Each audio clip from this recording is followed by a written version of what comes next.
Hi, my name is Jennifer Winters, and I am majoring in Biomedical Sciences here in Keiser University, Tampa. I have been a medical assistant for 5 years, and I've always wanted to progress and do more. And my long-term goal is becoming a PA and, following my dreams.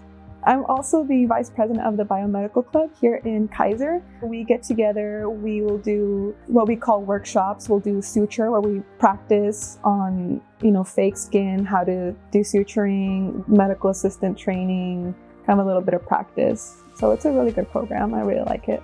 I chose Keiser because they have like a set pre-PA program. So I would have everything ready by the time I'm done.